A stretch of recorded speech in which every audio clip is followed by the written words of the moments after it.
जब जीवू अपनी बेटी मीना के साथ के मार्ट जा रही होती है। रास्ते में उसके फोन पर मैसेज आता है कि उसकी जॉब एप्लीकेशन का रिजल्ट आ गया है, लेकिन इंटरनेट न होने के कारण वह मैसेज नहीं खोल पाती। इसी दौरान मीना अचानक गायब हो जाती है। परेशान होकर जीवू उसे ढूंढती है और कुछ देर बाद स्टोर के एडवेंचर सेक्शन में पा लेती है। वह मीना से कहती है कि वह उससे दूर न जाए। मीना एक गुड़िया मांगती है, लेकिन दाम ज्यादा होने की वजह से जीवू मना कर देती है। तभी जीवू को जमीन पर एक tarot card wheel of Fortune मिलता है। उसी समय उसके फोन पर नोटिफिकेशन आता है कि वह के मार्ट की कैशियर जॉब के लिए सिलेक्ट हो गई है। फिर दोनों माँ बेटी खुशी खुशी घर चले जाते हैं। जीवू सोने से पहले मीना को टिंकर बेल की कहानी सुनाती है। मीना पूछती है, क्या फेरी सच में होती है? जीवू समझाती है कि हर इंसान के दिल में एक फेरी होती है और अगर कोई कह दे कि फेरी नहीं होती तो वह गायब हो जाती है। फिर मीना बताती है कि उसके साथ आज उसकी दोस्त लीली खेली थी। वह कहती है, लीली तभी आती है जब आसपास कोई नहीं होता। अभी भी वो अलमारी में है। जीवू डर कर अलमारी चेक करती है, लेकिन वहाँ कोई नहीं होता। मीना कहती है, आप उसे नहीं देख सकती। वह शर्माती। अगले दिन जब जीवू अपने माँ के घर जाती है, जीवू अपनी माँ से बात करते हुए कहती है कि मीना बहुत कहानियां बनाती है वहाँ, लेकिन उसकी माँ कहती है कि इस उम्र में बच्चे ऐसी कहानियां बनाते ही हैं, वो ज्यादा ना सोचे।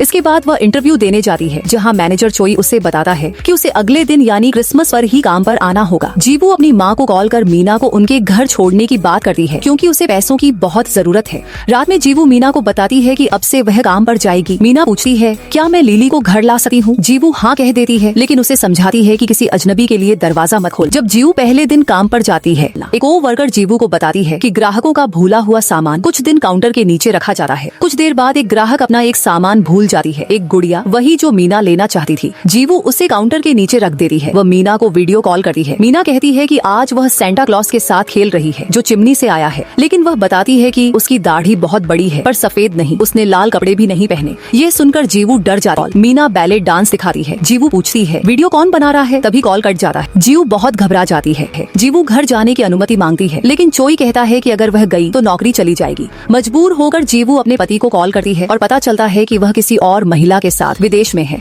चोई जीवू पर गुड़िया चुराने का आरोप लगाता है, लेकिन जीवू चोरी की बात से इनकार करती है। फिर दोनों सीसीटीवी रूम जाते हैं तो साबित होता है कि जीवू बेगुनाह है। गुस्से में जीवू कहती है, अगर मीना को कुछ हुआ तो मैं तुम्हें मार डालूंगी। फिर वह घर की ओर भागती है। घर पहुंचकर सच्चाई सामने आती है। घर पहुंचकर जीवू देखती है कि मीना कहीं नहीं है। उसे मीना की ड्रेस और एक ड्राइंग मिलती है, जिसमें एक डरावना डेमन सैंटा मीना को ले जा रहा है। मीना को ढूंढते हुए उसे पीटर पैन की किताब मिलती है और उसे याद आता है कि उसने कहा था, अगर कोई कहे कि फेरी नहीं होती तो वह गायब हो जाती है। यहीं पर फ्लैशबैक में असली सच्चाई सामने आती है। जीवू की माँ ने कहा था कि मीना का नाम लेना बंद कर, के बारे में बातें करना बंद भी करो। पति ने कहा था कि जीवू मीना की मौत को स्वीकार नहीं कर पा रहा। बार-बार मीना के बारे में बोलना बंद करो।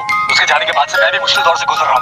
जिस नंबर पर वह मीना को कॉल कर रही थी, वह नंबर असल में था ही नहीं, यानी मीना बहुत पहले मर चुकी थी। जीवू इस पूरे समय अपनी कल्पना में ही मीना को जीवित मानकर जी रही थी। एपिसोड खत्म होता है जहाँ जीवू खाली कमरे में बैठकर रोते हुए पूछती है, मीना तुम कहाँ हो? क्या मीना सच में मर चुकी थी या उस रहस्यमयी दानव ने सभी के मन से मीना की यादें मिटा दी थी? आपको क्या लगा है? कमेंट में जरूर बताएं।